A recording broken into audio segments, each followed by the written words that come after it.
नमस्कार दोस्तों, मैं सचिन त्यागी और मेरे YouTube चैनल में एक बार फिर आप सब लोगों का बहुत बहुत स्वागत है। और आज हम डिस्कस करेंगे पेटोरल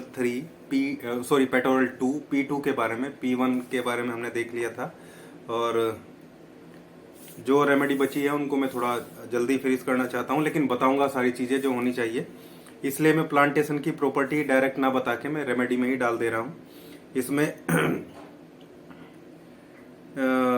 टेक्रियम, 3 प्लांट एक्स्ट्रा है, टेक्रियम और ग्लैकोमा और गैलोप्सिस, ये 3 प्लांट इसमें एक्स्ट्रा है। उनकी मैं जो प्रॉपर्टी है वो इसमें इसी में ऐड करके आपको बता देता हूँ। तो P2 जो है पेटोरल ग्रुप की सेकंड रेमेडी है और C2 की तरह ही ये फर्स्ट स्टेज के सारे रेस्पिरेटरी सिस्टम के जो सेकंड स्टेज के सारे ग्रुप हैं, सारे जो डिजीज हैं सेकंड स्टेज की रेस्पिरेटरी सिस्टम की, श्वसन तंत्र की जो है, उन सब को ये ठीक करने की क्षमता रखती है। C2 की बहुत अच्छी हेल्पिंग रेमेडी है। C2 P2 का और P2 C2 का बहुत अच्छे से जो है कॉम्प्लीमेंट्री करती है एक दूसरे को। A2 P2 और C2 एक ग्रुप में A2, ये तीनों जो कॉम्बिनेशन है बहुत गजब का कॉम्बिनेशन है। फिर आपको दूसरी रेमेडीज इनके साथ मिला के किसी भी सेकंड स्टेज की रेस्पिरेटरी सिस्टम की जो प्रॉब्लम है वो ठीक कर देगी। अब बात ये आती है कि भाई सेकंड स्टेज है कब, सेकंड स्टेज को हम कब माने कि सेकंड स्टेज क्या है। तो फर्स्ट स्टेज तो आप नॉर्मल जानते ही हैं कि शुरुआती अवस्था। सेकंड स्टेज का मतलब है बीमारी थोड़ी पुरानी हो गई है। सेकंड स्टेज का मतलब है कि मुख्य अंग का फिजियोलॉजी, ये मैं अपनी बुक से चीजें आपको दिखा रहा हूँ सारी, फिजियोलॉजी एवं एनाटॉमिकली दोनों स्थिति में गड़बड़ हो गई है रेस्पिरेटरी सिस्टम की। जिसमें दूसरी अवस्था में जो कफ है वो पीला, बदबूदार, कई बार काला, मटमैला और भूरा और हरा भी देखने को मिलता है। और कई बार जो है स्थिति थोड़ी सी बिगड़ने पे उसमें इन्फेक्शन होने की वजह से स्पूटम के साथ, बलगम के साथ खून भी आता हुआ देखा गया। सांस फूलता है, छाती में दर्द होता है। ऐसी सभी अवस्था को P2 C2 के साथ मिलकर बहुत अच्छे से ठीक करता है। लेकिन अगर गड़बड़ी ज्यादा हो गई है और ज्यादा स्थिति खराब है, लग रहा है कि हार्ट और दूसरी चीजें भी इन्वॉल्व है, तब C2 की जगह हम C5 का यूज करते हैं। फेफड़ों की एनाटॉमिकल गड़बड़ी के कारण फेफड़ों में उत्पन्न होने वाले घाव, फोड़ा, ट्यूमर, टीबी, कैंसर से उत्पन्न असंतुलन को, पूरे संतुलन को ये ठीक करती है।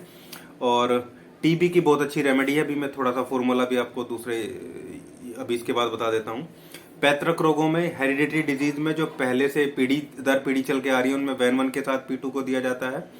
और केवल फेफड़ों के रोग ही नहीं, जहां भी फिजियोलॉजिकल एवं एनाटॉमिकल दोनों स्थिति गड़बड़ा गई है, वहां चुने हुए फॉर्मूले के साथ आप P2 का यूज करेंगे तो आप देखेंगे कि नए टिश्यू बनने की जो जो प्रक्रिया वो शुरू हो जाएगी।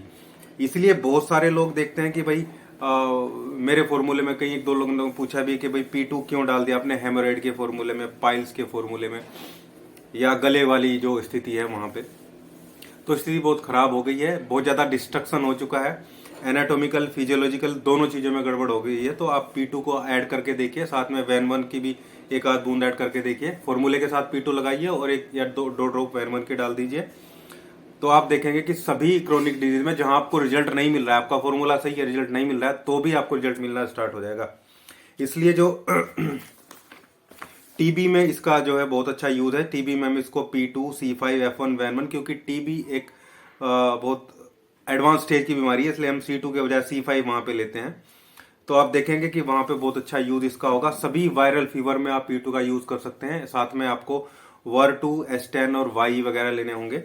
तो आप देखेंगे कि सभी टाइप के वायरल डिजीज, इवन कोरोना में भी जो है P2 का इस्तेमाल देखा गया है। चेस्ट में बर्निंग है, वीजिंग है और मतलब वीजिंग जैसी, सीटी बनने जैसी आवाज आती है, तो भी आप P2 का इस्तेमाल कर सकते हैं, बशर्ते कि बीमारी सेकंड स्टेज में पहुंची है। यूरेथ्रा की स्वेलिंग में भी, जहां पे यूरिन से फाउल स्मेल आती है, यूरेथ्रा में स्ट्रक्चरल गड़बड़ है, तो वहां भी आप P2 को वैन-1 के साथ यूज कर सकते हैं। नेजल पोलिप्स की बहुत अच्छी रेमेडी है। नेजल पोलिप्स में P2 बहुत अच्छा काम करती है। क्रोनिक हेमरेड का मैंने आपको बता दिया, वैन-1 के साथ यूज करेंगे। लैरेंजियल इन्फ्लेमेशन में बहुत अच्छा काम करती है। कंजेशन को लूज करती है, चेस्ट में जो कंजेशन होता है, स्वेलिंग को घटाती है। ब्रोंकल जो स्वेलिंग है, अब जो फिलहाल ओमिक्रॉन में देखने को मिल रहा है कि ब्रोंकाइटिस हो रहा है, ब्रोंकल जो एरिया है वहां पे ब्रोंकल और जो ब्रोंकस है वहां पे स्वेलिंग देखने को मिल रही है, सूखी खांसी देखने को मिल रही है, वहां पे आप P2 का यूज करेंगे थोड़ा लाइटर में 30 के आसपास, तो आप देखेंगे दूसरी रेमेडी भी लगानी पड़ेगी कि बहुत अच्छे रिजल्ट आपको मिलने शुरू हो जाएंगे। फ्लूइड रिटेनेशन, चाहे फिर फेफड़ों में पानी भर गया है या पेट में पानी भर गया है, सभी जगह जो है P2 को आप यूज़ कर सकते हैं। वैन 1 के साथ, S2 के साथ, C2 के साथ, वो आपको देखना है, ऑर्गन की रेमेडी सेलेक्ट करनी है। लेकिन S2 तो मैक्सिमम रहता ही है पानी भरने में, वैन 1 भी रहता ही है। और G और B में से आपको देखना है, मैक्सिमम B का यूज़ करते हैं। कोई इन्फेक्शन और पस फॉर्मेशन जैसी चीज़ें लग रही हैं आपको, तो फिर आप G ऐड करते हैं वहाँ पे। वायरल फीवर में मैंने बता दिया आपको S10P2/2 और दूसरी जो रेमेडी है उनको लगा के देंगे। F1 भी ऐड करना होगा, W भी ऐड करना होगा, Y। और स्पुटम के साथ में ब्लड अगर आ रहा है तो बहुत अच्छा कॉम्बिनेशन मैं बताता हूँ। बलगम के साथ अगर आ रहा है तो P2C5A1 और B को आप नेगेटिव में दीजिए 10th डायल्यूशन के आसपास 147 से, तो आप देखेंगे 2 से 3 दिन में ही बलगम से खून आना बंद हो जाएगा। और सभी टाइप के जो कैंसर से जुड़े हुए अलग अलग टाइप के कार्सिनोमा हैं उनमें P2 बहुत अच्छा काम करती है। बाकायदा आपको A2C5 वैन 1 और दूसरी जो रेमेडी है B और G में से सेलेक्ट करके फॉर्मूला चलाना होगा। कैंसर जैसी बीमारी थोड़ी कॉम्प्लिकेटेड होती है, गंभीर होती है, वहाँ रोगी कमज़ोर भी होता है, तो वहाँ हमें हायर पोटेंसी भी देनी होती है, 200 पोटेंसी भी देनी होती है, और ऐसी चीज़ें भी देनी होती है जिससे उसके शरीर में ताकत आए। मतलब कहीं ना कहीं सेकंड डाइल्यूशन या फर्स्ट डाइल्यूशन या थर्ड डाइल्यूशन भी देना होता है, ताकि कुछ एंजाइम, कुछ रेमेडी भी उनके शरीर में, कुछ न्यूट्रिशन भी उनके शरीर में जाता रहे। तो ये था दोस्तों P2 के बारे में। और एनाटॉमिकल फिजियोलॉजिकल गड़बड़ी होने में बहुत अच्छी रेमेडी है, केवल फेफड़ों में नहीं, दूसरी जगह भी आप दे सकते हैं इसको। मेल फीमेल सबको दी जा सकती है। और उम्मीद करता हूँ आपको वीडियो अच्छा लगा होगा। अच्छा लगा है तो लाइक कीजिए, शेयर कीजिए और चैनल को सब्सक्राइब जरूर कीजिएगा। Thank you.